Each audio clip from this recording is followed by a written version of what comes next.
Shalom Bapak Ibu. Puji Tuhan. Haleluya. Lebih semangat lagi.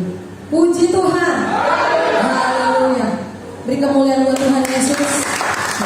Selamat siang, selamat kita datang kembali berbakti di tempat ini, memuji, memuliakan bersama teman-teman. Dan pada hari ini adalah hari kenaikan daripada Tuhan Yesus Kristus. Amin. Bertepatan juga dengan hari raya Idul Fitri. Jadi kita sama-sama merayakan hari besar. Haleluya. Saat siang hari ini kita mau datang kepada Tuhan. Kita mau bangkit berdiri sama-sama. Kita mau sembah Dia. Haleluya Tuhan. Yesus. Bersamamu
siang hari ini. Terima kasih Tuhan Yesus, terima kasih Bapa. Dan saat ini kamu siapkan hati kami Tuhan, untuk kami datang memuji, memuliakan, membesarkan nama Tuhan, bertepuk tangan kepada Tuhan, bersorak-sorai untuk memuji, memuliakan, membesarkan nama Tuhan.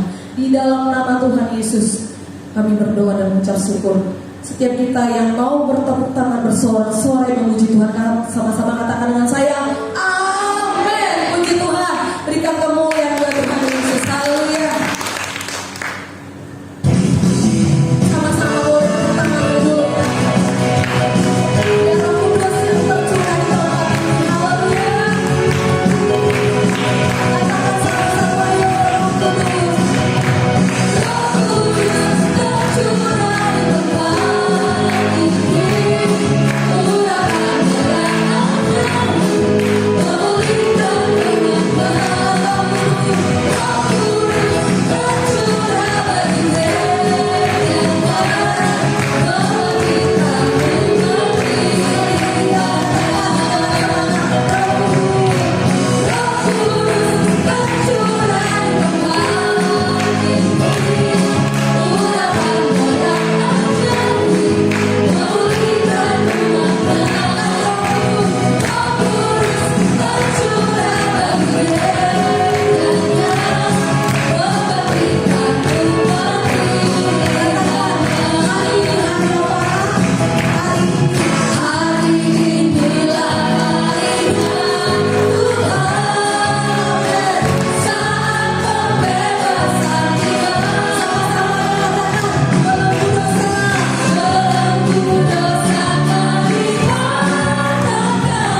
memberikan persembahan kita yang pertama. Haleluya, puji Tuhan, terima kasih Bapa, terima kasih Yesus, puji-pujian dan persembahan yang kami berikan berdasar Tuhan kami berikan bersama kami. Kami tahu Tuhan terus memberkati kami, ada yang kawan Tuhan, ada yang kawan Tuhan, ada yang kami belajar lebih lagi Tuhan untuk berikan terbaik buat Tuhan. Dan biarkanlah bahwa berkati kami akan sudah menjadi Tuhan. Kami akan memberi dan bersuka-cita di dalam nama Tuhan Yesus Kristus. Haleluya. Amin. Persembahan. Coba dari apa itu?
Setiap persembahan yang sudah kita berikan pada saat siang hari ini, kita mempersiapkan hati kita untuk diisi oleh kebenaran firman Tuhan.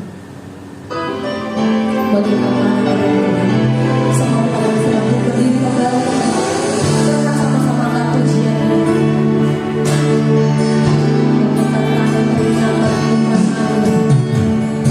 Bagaikan tanah kering yang merindukan air, damai jiwaku Tuhan, demi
Tuhan, kasih setia Tuhan, anugerah Tuhan ada di tempat ini Tuhan, kita beribadah menaikkan hari kenaikan Tuhan, memuji memuliakan nama Tuhan, mengucap syukur Bapa. Sebentar kami akan mendengarkan sebagian dari firman Tuhan, dari kebenaran firman Tuhan. Tuhan diberkati kami, Tuhan layakkan agar kami dapat berkenan dalam firman Tuhan. Tuhan juga berkati hamba-Mu yang akan membicarakan tentang firman Tuhan, biar firman ini bisa menguatkan kami, memberikan kami jalan keluar, menjadi pengingat dan kesadaran setiap kehidupan kami Tuhan. Terima kasih Bapa. Kami akan mendengarkan dengan pengucapan syukur dan penuh sukacita di dalam nama Tuhan Yesus Kristus. Haleluya. Amin. Amin. Puji Tuhan selalu Bapak Ibu. Dan selanjutnya kami serahkan kepada hamba yang melayani kita kepada firman Tuhan. Haleluya. Puji Tuhan. Selamat kita merayakan hari kenaikan Isa Al-Masih. Kita bersyukur diberikan lagi kesempatan oleh Tuhan untuk memperingati, merayakan hari kenaikan Isa Al-Masih. Ya. Saudara yang kasih yang Tuhan Yesus Kristus, saudara-saudara kita dari Muslim juga merayakan hari raya Lebaran mereka. Ya. Minal aidin wal faizin, mohon maaf lahir dan batin. Ya. Yang mungkin ada yang dengar di luar sana, kita akan masuk dalam pembacaan firman Allah. Saat ini saya ingin bicara apa arti kenaikan Tuhan Yesus. Karena kenaikan Tuhan Yesus seringkali hanya menjadi satu momen sejarah atau peringatan yang biasa-biasa. Tapi sesungguhnya kenaikan Tuhan Yesus itu punya arti yang sangat besar, ya, bagi gereja Tuhan. Karena tanpa kenaikan Tuhan Yesus, Injil tidak ada di Sukapura. Mungkin Injil hanya ada sampai di Timur Tengah, di Yerusalem. Tapi karena kenaikan Tuhan Yesus, kita melihat Dia perintahkan murid-murid keluar, tinggalkan Yerusalem, pergi, jangan ada di zona nyaman, karena kamu sudah terima keselamatan dan kamu harus keluar. Nah, kita akan lihat dalam pembacaan kita pada siang hari ini, ya. Kita akan buka di dalam Matius pasal ke-28. Matius pasal 28 ayat yang ke-18 sampai ayat yang ke-20, ya. Matius 28 ayat 18 sampai 20. Mari kita berdiri semua, kita akan baca ayat-ayat ini dengan suara yang jelas, ya. Meskipun tertutup dengan masker, tetapi perkuat suara-suara yang kita akan baca Alkitab ini untuk kita dengar sendiri. Saya akan mulai dengan ayat 18, perintah untuk memberitakan Injil. Ayat 18, Yesus mendekati mereka dan berkata, "Kepadaku telah diberikan segala kuasa di sorga dan di bumi.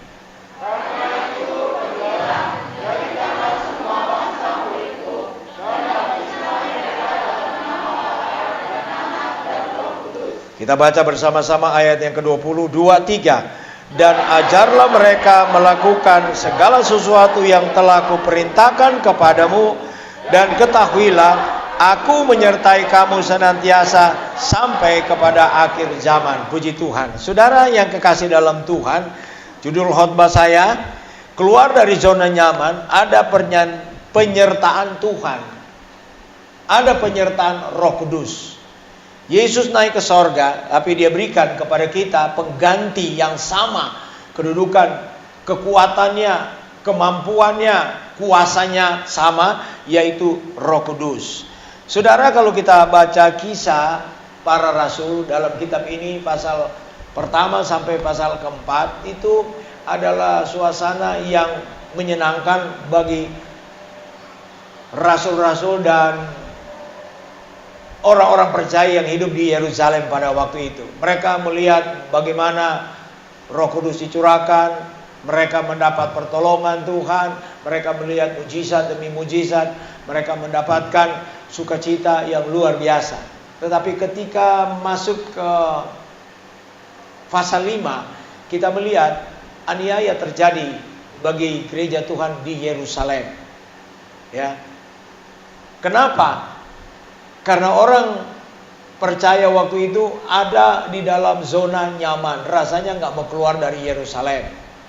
Ya, mereka diberkati, mereka sehat, mereka mendapatkan fasilitas-fasilitas yang baik yang dikerjakan oleh Tuhan melalui Roh Kudus.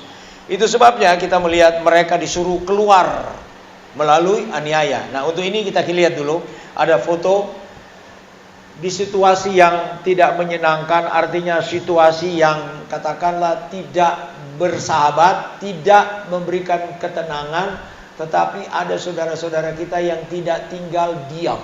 Para penginjil, ya, mereka diam di tempat, nggak keluar. Bahkan dia gembala sidang, dia nggak mau keluar, takut kena COVID. Jadi diam di tempat. Ya. Padahal tugas yang diberikan oleh Tuhan kepada kita pergi, keluar. Memang menakutkan. Situasi begini mau pergi keluar, ya. Tetapi ingat, penyertaan Tuhan ada ketika Dia suruh kita pergi. Ya. Sudah terbukti bahwa penyertaan itu ajaib. Nah, kita masuk dalam ayat-ayat pemberitaan firman Allah pada siang hari ini. Ayat 18, ya. Di situ dikatakan, pergilah beritakan kepadaku telah diberikan kuasa di sorga dan di bumi. Nah, saudara, mengapa Tuhan beritahu ini kepada murid-muridnya? Karena orang paling senang kalau dibilang, lu punya teman siapa? Gue punya teman Jokowi. Hebat lu ya. Kenalin gue dong ke Jokowi. Lu punya kenal siapa? Oh, menteri. Menteri apa? Menteri Pertahanan. Kenalin gue sama Prabowo dong. Wah, lu hebat dong. Saudara tahu, Yesus memperkenalkan dirinya kepada murid-murid orang percaya siapa dia.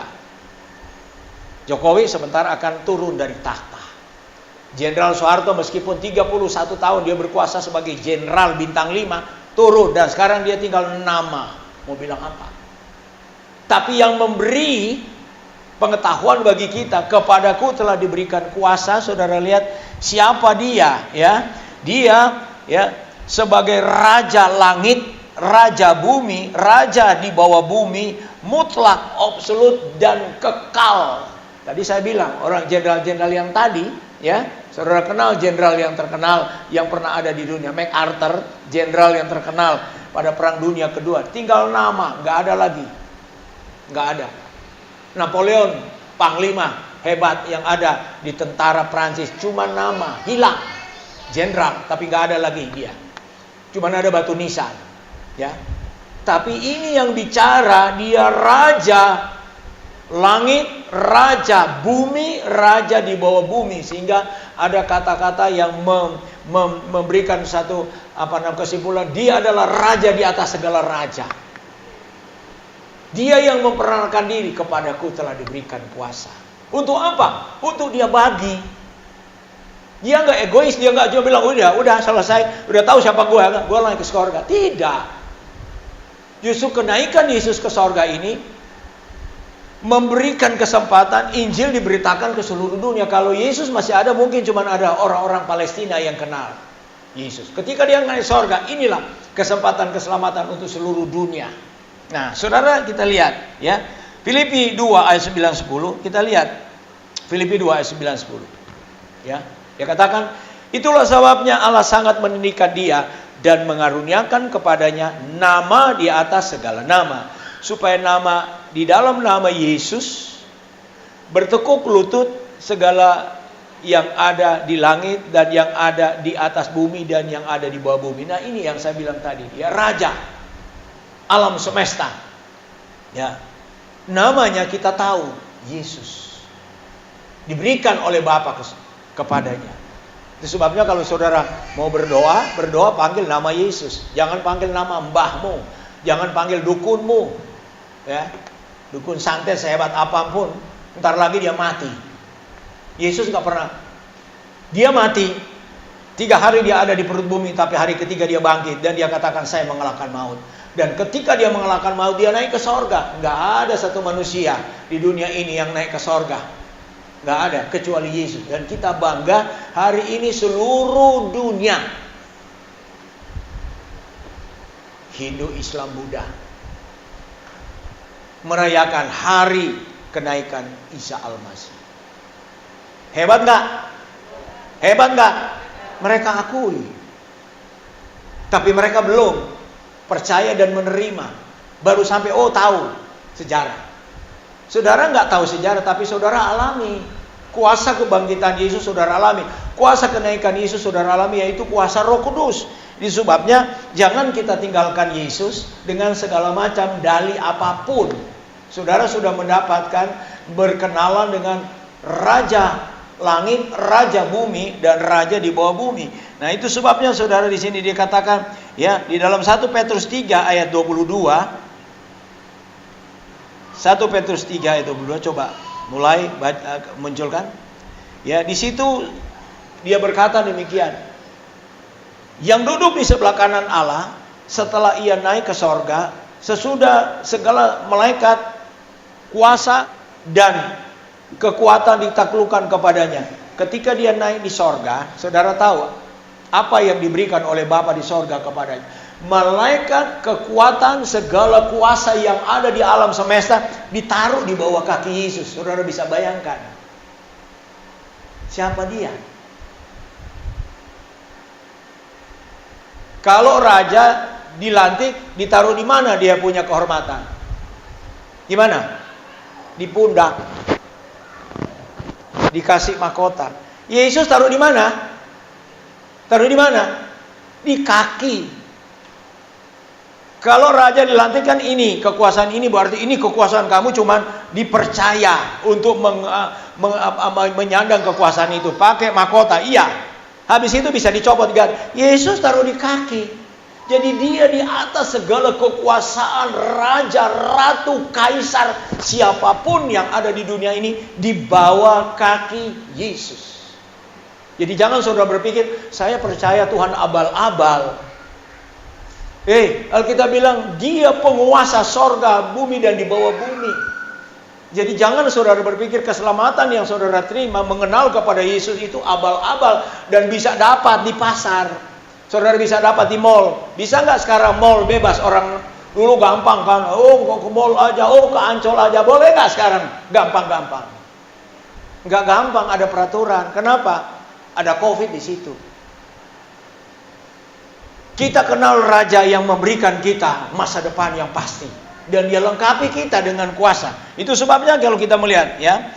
Kita melihat berikut. Dalam ayat yang ke-19 kita melihat dia katakan, pergilah beritakan Injil kepada semua manusia. Tentang apa Injil itu? Tentang Yesus, mengenai pertobatan dan pengampunan dosa. Karena dua hal ini yang membuat manusia masuk neraka. Hidup dalam dosa terus dan dia pikir saya tidak ada kesempatan. Tapi ada kesempatan di dalam Yesus. Ketika dia dengar kabar baik itu, dia bertobat, dia percaya kepada Yesus, maka apa? Dosanya diampuni dan dia punya nama berpindah dari neraka, pindah ke sorga. Sama seperti saudara dan saya. Tadinya memang nama kita di neraka kok. Sudah ditulis mati. Tapi kematian Yesus, kebangkitan Yesus membuat nama kita ketika kita percaya, kita berubah. Memang kita masih tinggal di Jakarta, tinggal di Sukapura. Ya. Tinggal di mana? Di Rawala. Kalau dulu Rawa Gatal, sekarang dirubah namanya Rawa Indah. Naikin sedikit namanya. Nggak ada masalah mau tinggal di mana. Tapi yang penting nama kita ada di sorga, itu yang utama. Ya. Kita ada di sana, sudah dicatat oleh Yesus sendiri. Bayangkan, saudara, siapa saya dan saudara bisa mendapat kesempatan untuk mendapatkan tempat yang kekal. Itu bukan karena hebat saudara, orang tuamu, siapapun gak bisa membawa kita ke sana. Kecuali Yesus melalui Roh Kudus. Dia buka mata rohani kita, kita percaya kepada dia dan kita bertobat, kita minta ampun dosa, maka kita punya kesempatan untuk diselamatkan. Lukas 24 ayat 47 berbicara mengenai pertobatan dan pengampunan dosa. Kita baca sekarang Kisah 1 ayat 8 ya.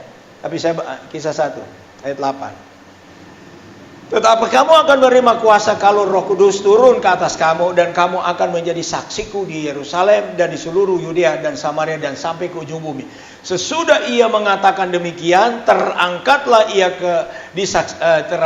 ia disaksikan oleh mereka, dan awan menutupnya dari pandangan mereka. Kisah 1 ayat 8 ada kaitan dengan Matius 28 ayat 19. Pergi. Ya, saudara kalau bekerja di kantor, saya biasa bekerja di kantor, kalau disuruh pergi keluar kota, sebelum saya berangkat saya sudah ajukan permohonan biaya operasional, tiket pesawat, kemudian ini sewa kendaraan kalau sampai di tujuan, untuk makan, untuk penginapan, hotel, dan semua sudah disiapkan. Ajukan kepada pimpinan, ini yang saya butuhkan.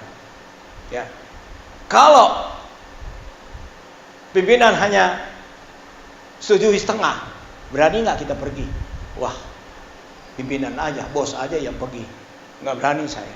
Saya berani kalau ada persiapannya, Bang. Saudara dan saya, ketika Yesus naik ke sorga, dia kirim penolong yang lain. Dia kasih Roh Kudus. Saudara tahu Roh Kudus itu siapa dia? Alkitab bilang Roh Kudus dia adalah juga pemilik sorga.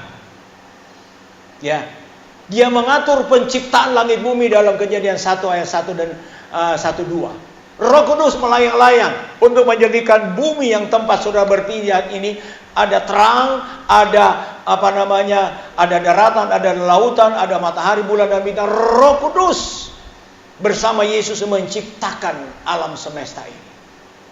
Dan itulah yang diberikan oleh Yesus ketika dia naik ke sorga. Kita nggak lihat fisiknya, tapi dia berikan kepada kita penolong yang lain yang sama dengan dia untuk menolong kita. Siapa namanya? Roh Kudus. Jadi tujuan utama Yesus naik ke sorga supaya saudara tidak boleh teruskan. Kalau saya mau kasih dia punya kata yang jelek, tidak gembel rohani. Tidak miskin rohani. Tuhan berikan itu kepada kita untuk mengangkat kita mewakili Yesus hidup di dunia ini, beritakan kehebatan, kemuliaan, kebaikan, ya, kematian dan kebangkitan Yesus. Dia wakilkan bukan kepada malaikat, sekali lagi, bukan kepada malaikat, tapi dia berikan kepada saudara dan saya. Siapa kita ini? Mendapat kehormatan, ya. Dan kita disiapkan satu tempat yang sudah dijanjikan oleh Tuhan, bukan tempat yang biasa. Saudara sudah dengar bagaimana tempat yang Tuhan sudah siapkan bagi kita di dalam Yerusalem baru. Nah, ini yang perlu kita sadari, bahwa kita ini dipercaya oleh Tuhan, mewakili Tuhan Yesus tinggal di dunia ini untuk memberitakan kasih-Nya. Itu sebabnya anak-anak muda, saya sudah beritahu anak-anak milenial, kreatif Anda. Bagaimana Anda akan melemparkan kesaksian pengalaman yang dialami oleh jemaat yang ada di Sukapura. 14 bulan kita dilindungi Tuhan. Itu bukan kebetulan. Tetapi ada hal-hal yang kita lakukan sehingga kita boleh mendapatkan belas kasihan pertolongan Tuhan yang kita sudah tahu. Saya tidak uraikan lagi. Protokol Alkitab. Nah, saudara, ini yang perlu kita sebarluaskan. Saudara nggak keluar seperti tadi itu. Ya, guru-guru Injil itu dia nggak pergi, mereka pergi. Kita nggak pergi. Mungkin anak-anak muda dengan medsos yang ada, dengan gawai, dengan gadget, dengan kemajuan teknologi, saudara bisa pergi, ya, cerita bagaimana pengalaman yang Tuhan sudah berikan bagi saudara dalam jemaat di tempat ini. Saudara sehat 14 bulan, dan itu tidak ada orang yang bisa bilang bohong lo.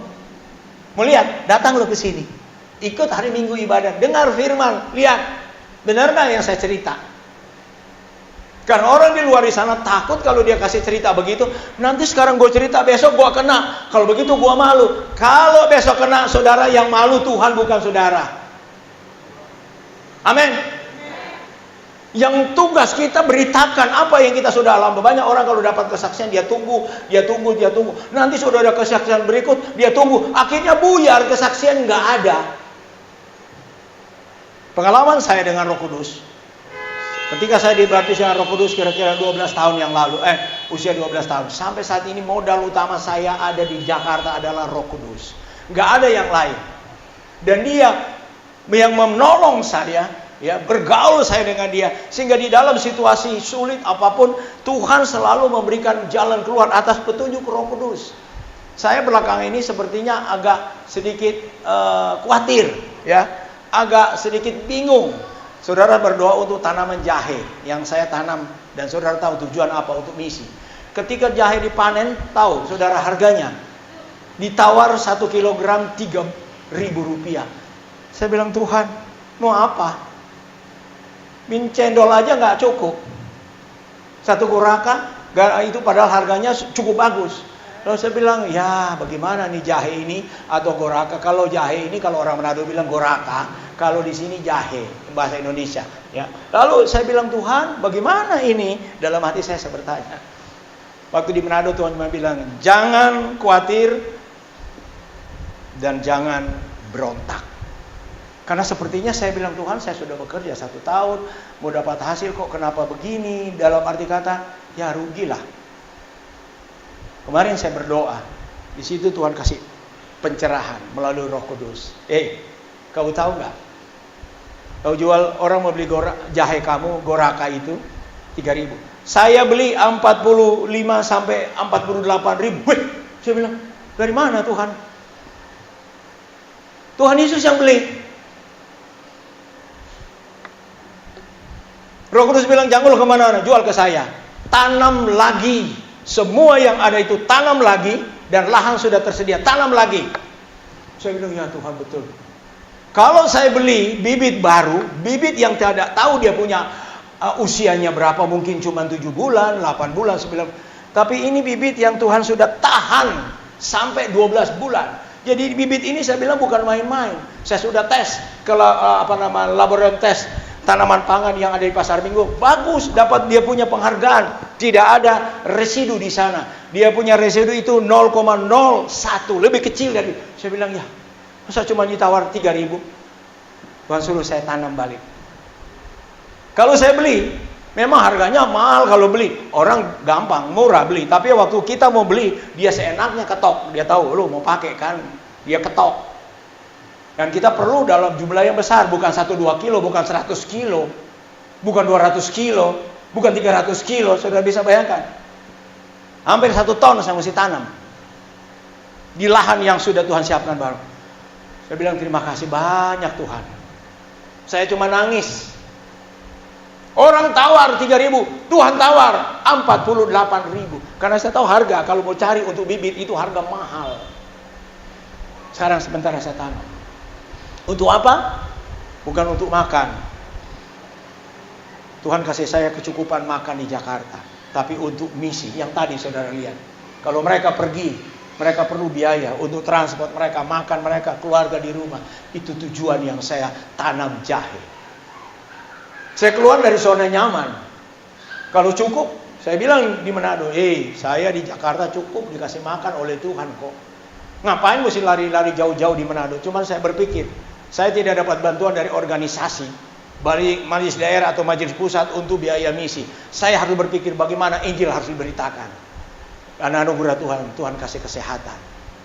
Ya, nah inilah sedikit kesaksian yang saya boleh katakan. Pergi, aku menyertai kamu, dan aku memberikan kuasa. Ya, kuasa ini yang saya dapatkan untuk saya boleh keluar, pergi beritakan Injil kemana-mana. Ya. Memang menakutkan saudara, menakutkan. Tadi saya dapat telepon satu staf kami yang ada di Lamongan. Om, di sini bukan zona merah, zona hitam. Loh, kenapa? Udah 3 minggu kami tidak bisa ibadat, hanya pakai corong dan teriaknya di corong. Itu kebaktian, teriak. Karena itu satu kampung bisa pakai pengeras suara aja cukup. Jadi apa kamu? Ya udah tunggu di rumah aja.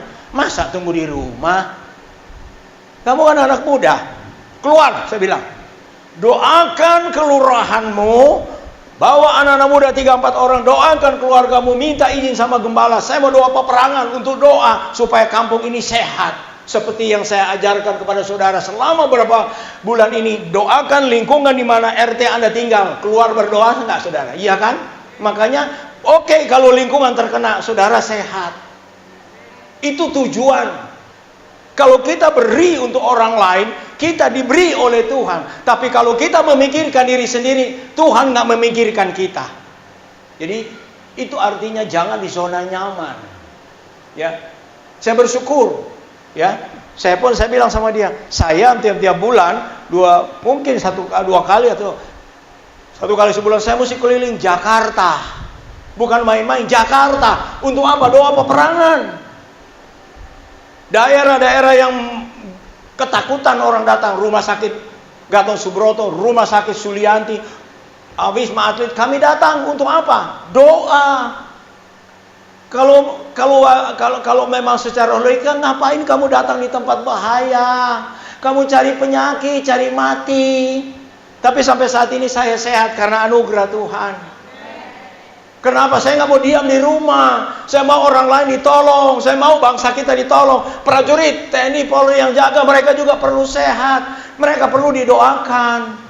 Jangan kau pikir kalau baju loreng, ya, baju tentara lalu COVID takut. Nggak takut dia. Coba lu pakai loreng, ketemu orang itu, lari nggak? Nggak. Dia juga takut. Tapi kita berdoa buat mereka supaya mereka juga dilindungi, keluarga mereka dijaga. Karena mereka berhadapan dengan hal yang sama dengan kita. Cuman karena tugas, mau atau tidak mau, suka atau tidak suka, harus mereka datang jagain masyarakat. Tapi kita harus jagain mereka sampai kepada presiden. Kita jagain dengan doa. Kemarin Ustadz Yusuf Mansur dia bilang, kami sudah nggak bisa tahan orang yang mudik. Jutaan. Polisi tentara juga nggak bisa. Apa yang dia bilang terakhir? Ya Allah, ya umat, berdoalah kepada Allah. Sebelum dia suruh, saya sudah suruh saudara berdoa. Betul? Dan saat ini saya perketat, harus ada doa ekstra. Ya, ada puasa, ada doa setiap hari jam 9, jam 10. Ada doa hari Selasa. Sekarang saya bilang ada doa malam. Mulai dari, nanti dikasih tahu teknisnya, tanggal 21 sampai doa malam dari jam 6 sampai jam 6 pagi, jam 6 sore. Bergantian, setiap keluarga ambil 1 jam berdoa. Karena kita dalam keadaan yang gawat. Jakarta gawat. Ya, sudah lihat aja medsos. Saat ini, saya bukan takut-takut, saya cuma ikut berita. Di Jakarta sudah ada virus yang dari India yang sangat mematikan itu. India satu hari sekarang 400.000 lebih yang kena orang. Virus ya tertular di India. Bingung. Padahal itu negara tua. Dia punya vaksin. India punya vaksin. Kita belum, dia sudah ada. Saudara mau lari kemana saya mau katakan? Kita punya perlindungan Tuhan melalui Roh Kudus. Sebabnya kalau diajar, jangan saudara ngeyel. Karena nggak ada orang yang tunggu di luar sana kecuali firman ini. Kami pemberita ini. Untuk saudara terjaga, saudara sehat, saudara dilindungi, saudara diberkati. Nggak tahu sampai kapan. Saya juga nggak tahu. Tapi saya memberikan kabar baik bahwa Yesus Kristus yang naik ke sorga, dia kirim penolong yaitu Roh Kudus menolong kita di waktu kita susah, di waktu senang, di waktu sehat, di waktu sakit. Dia penolong kita. Itu sebabnya ajak dia ngobrol. Roh Kudus bukan cuma waktu doa 10 malam ini, cari kepenuhan Roh Kudus. Habis itu biarin. Enggak. Dia mau Roh Kudus itu, dia mau tiap hari kita intim. Kalau kita sudah dapat ada satu komunikasi yang baik melalui doa yang kita gunakan, ada orang yang kita suka dengar bahasa roh. Jaga terus. Karena untuk mendapatkan itu bukan langsung berduduk berdoa. Saya juga aneh lihat. Ada orang baru duduk dan lagi ada masalah sana duduk bla bla bla bla bla bla. Saya bilang, ini orang nih dari mana dia dapat bahasa rohnya ya? Belajar di mana? Ada. Apa-apa bla bla bla bla bla. Di mana ya? Saya sih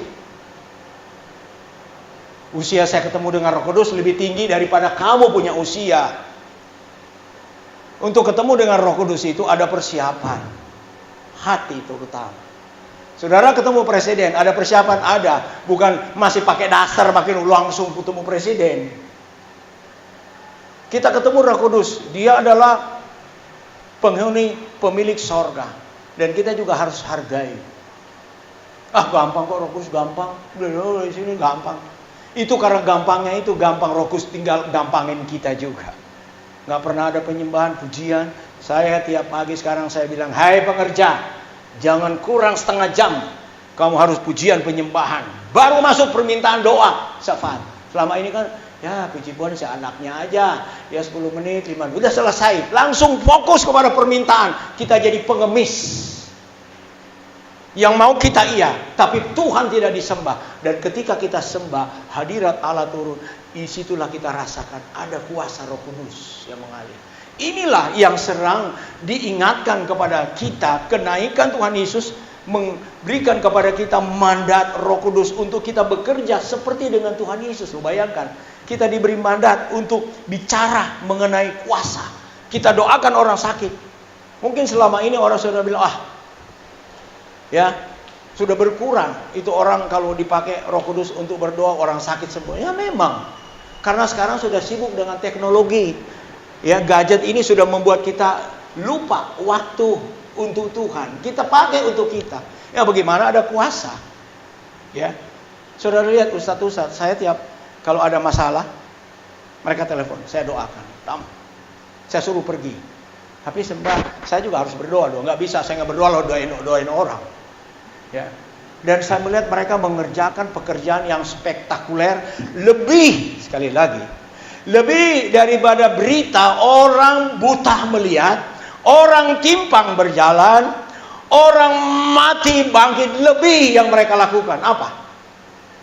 Kerajaan sorga nggak gempar karena orang buta melihat, orang tuli mendengar, nggak gempar sorga. Nggak ada malaikat yang goncang di sana.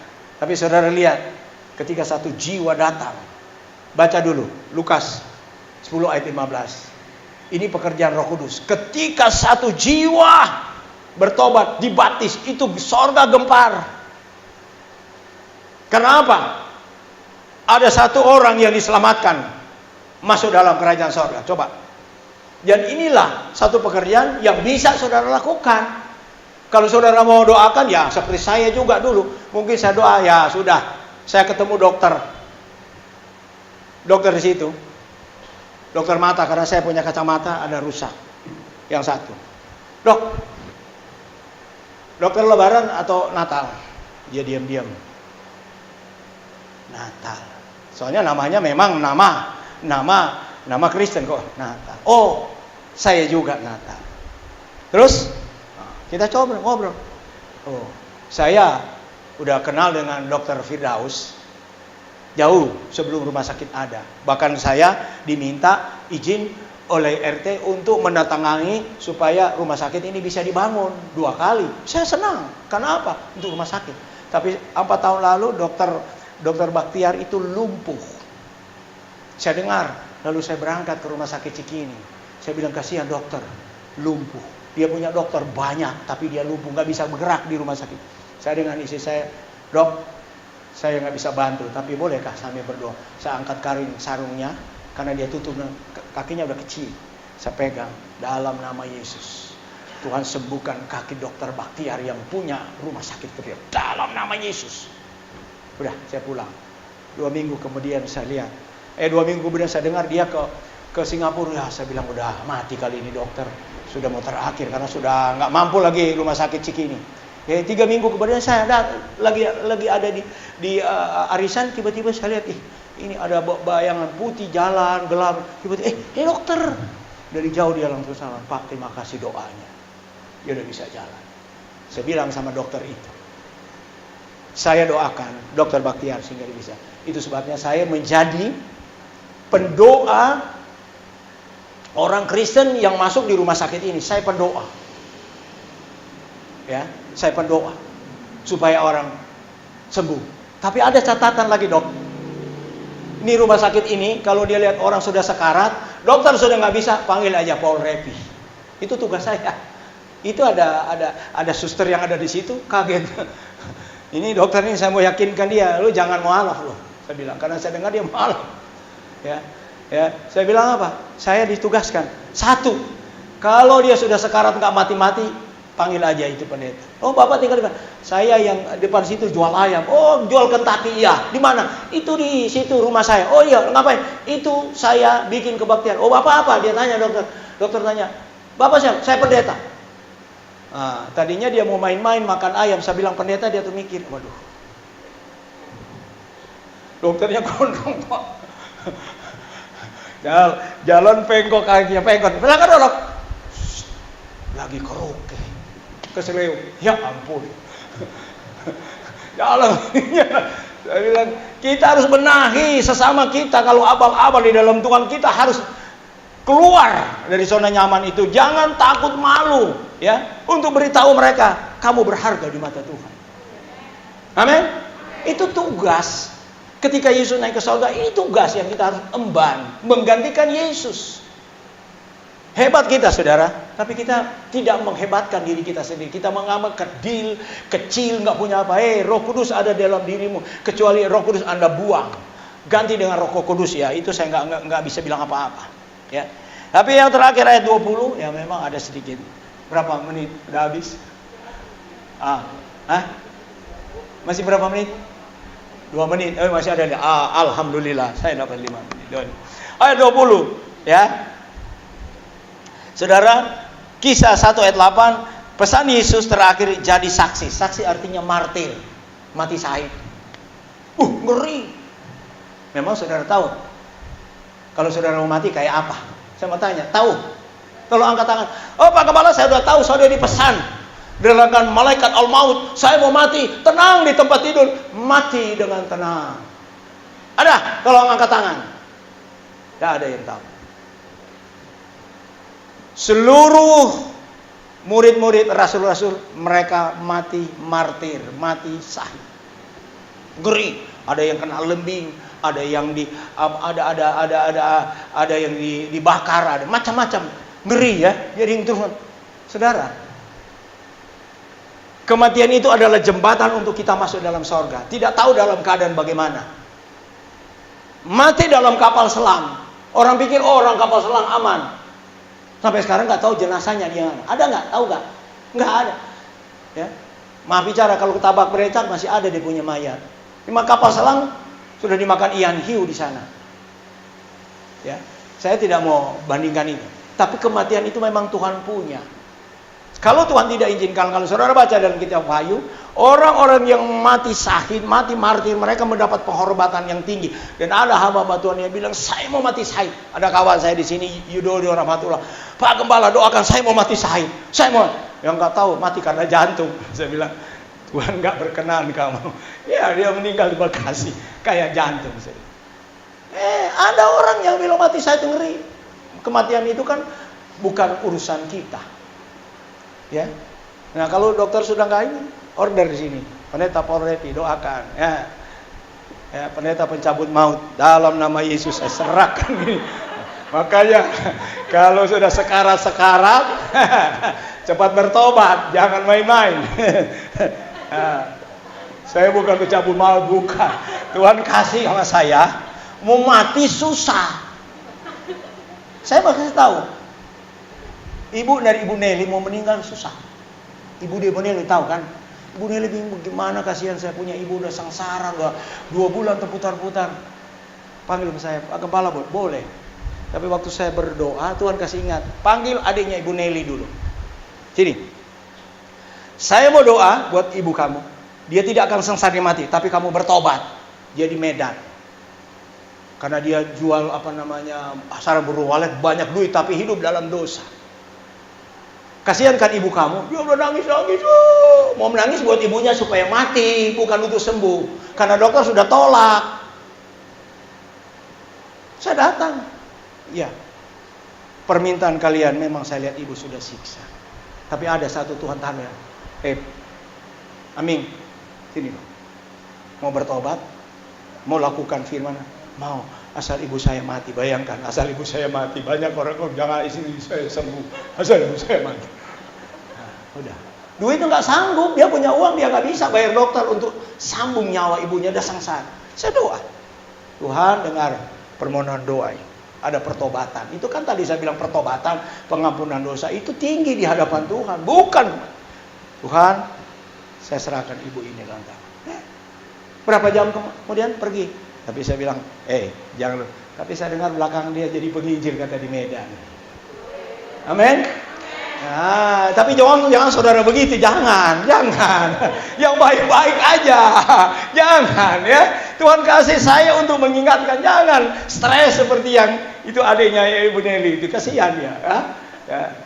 Untung dia kembali, dia boleh bertobat dan dia boleh menjadi pelayan Tuhan. Anugerah Tuhan, ya. Tapi saya belum pernah dikirimin sarang burung malaikat, cuma dengar cerita. Haleluya. Nah, saudara, ya di sini dikatakan, lakukan firman Allah. Ajari jemaat lakukan firman Allah. Protokol Alkitab sudah disampaikan. Lakukanlah ya. Kisah 2 ayat 42. Saudara tahu Kisah 2 ayat 42, coba baca, nyambung saja dengan Mazmur 91. Nah, saudara di sini kita lihat Kisah 2 ya. Nah, udah. Enggak apa-apa, enggak ada yang nunggu kebaktian 2 lah. Haleluya, ada satu ayat lagi ya saudara. Paling saya minta maaf di Perpim, Gembala bicara sudah lebih dari waktu. Kisah 2 ayat 42, perjamuan kasih. Nah, saudara ayatnya coba baca dulu, baca ya. Kisah 2 ayat 42. Ini mereka bertekun dalam pengajaran rasul-rasul dan dalam persekutuan, dan mereka selalu berkumpul untuk memecahkan roti dan berdoa. Itu ada di bawah, ketutup berdoa. Nah, orang bilang ya kebetulan doanya itu hilang. Nah, ada doanya. Ya, karena bahwa gembala ini doa terus kerjaan. Ada ya. Nah, saudara, pemecahkan roti itu perjamuan Tuhan. Doa. Nah, saudara, nanti akan ada doa semalaman yang akan dilakukan tanggal 21 dan 28. Itu doa jam 6 sore sampai jam 6 pagi. Itu ada teknisnya. Setiap keluarga akan ambil waktu doa. Kita sedang tempur sekarang. Anakmu siapa yang jaga kalau pergi keluar dari rumah? Siapa? Suamimu siapa yang jaga?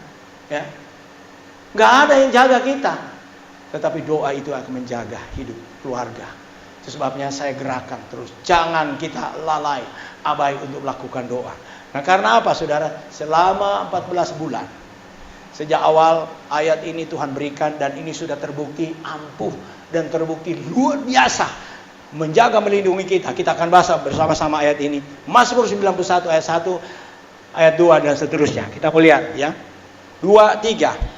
Orang yang duduk dalam lindungan yang maha tinggi dan bermalam dalam naungan yang maha kuasa akan berkata kepada Tuhan, tempat perlindunganku dan kubu pertahananku, Allahku yang kupercayai. Saudara percaya kepada Allah yang dinamai Yesus Kristus? Itulah yang kita sedang bangun, kubu pertahanan kita, kubu perlindungan kita. Dan seterusnya kita lihat ayat 5 sampai 7. 2, 3.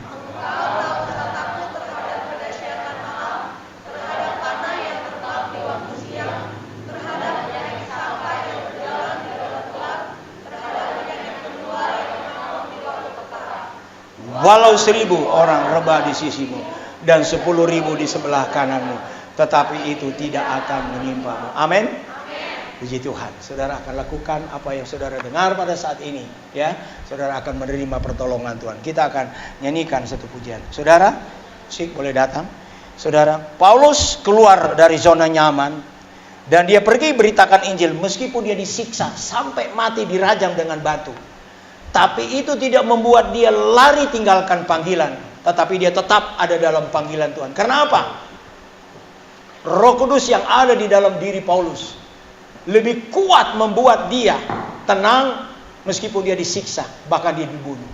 Demikian juga Roh Kudus yang ada dalam hidup kita akan membuat kita tenang dalam menghadapi badai maut sekalipun pada hari-hari ini. Tuhan Yesus memberkati. Kita nyanyikan itu pujian Roh Kudus yang manis. Haleluya. Tuhan Yesus baik dan sangat baik saudara.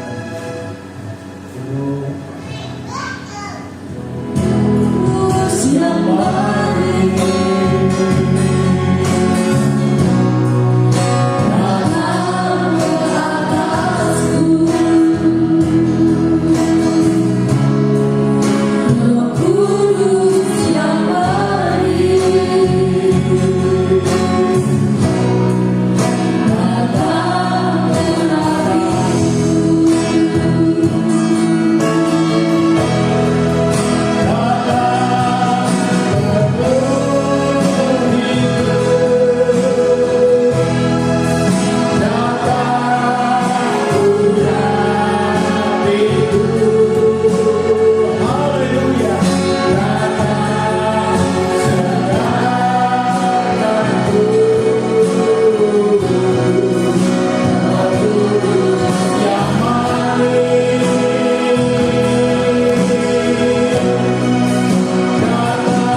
terima kasih Yesus. Terima kasih Tuhan. Kau telah memberikan kami penolong, memberikan kami Roh Kudus. Kami tidak ditinggalkan sendirian. Kami tidak dibiarkan. Dijadikan kemuliaan. Amin. Puji Tuhan. Yang selanjutnya saya kembalikan kepada Bapak. Puji Tuhan, Tuhan memberkati. Kita akan akhiri pada kita saat siang hari ini. Saya berterima kasih Kristus. Kita semua berdiri dan kita akan sama-sama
membawa persembahan mereka pada siang hari ini. Tuhan pilih dan Tuhan memberkati mereka. Jika ada di antara mereka yang mengembalikan milikmu, Tuhan buka tingkap langit sorga dan curahkan mereka berkat dan melimpah. Dalam nama Yesus kami percaya umat-umatmu mereka akan sehat, mereka akan aman, mereka akan dilindungi oleh Tuhan karena Roh Kudus yang akan menjaga dan melindungi kami sepanjang minggu yang berjalan ini. Terima kasih Tuhan, terima kasih.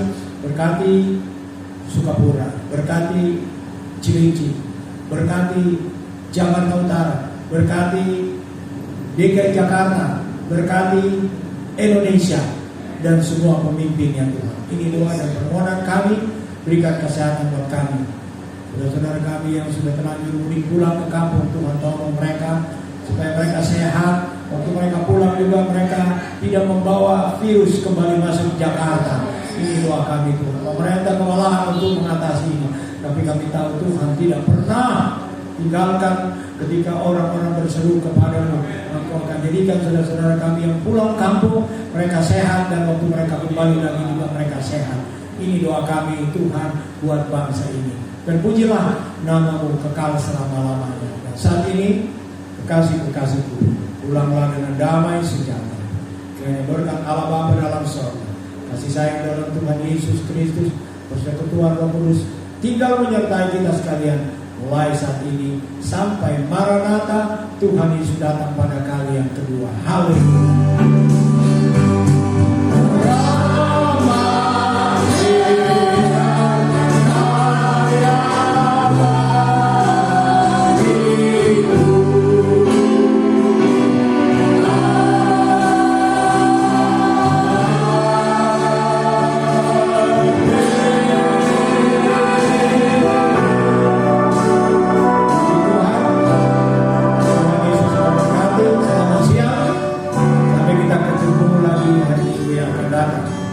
Lupa saudara lakukan protokol kesehatan yang dianjurkan oleh pemerintah.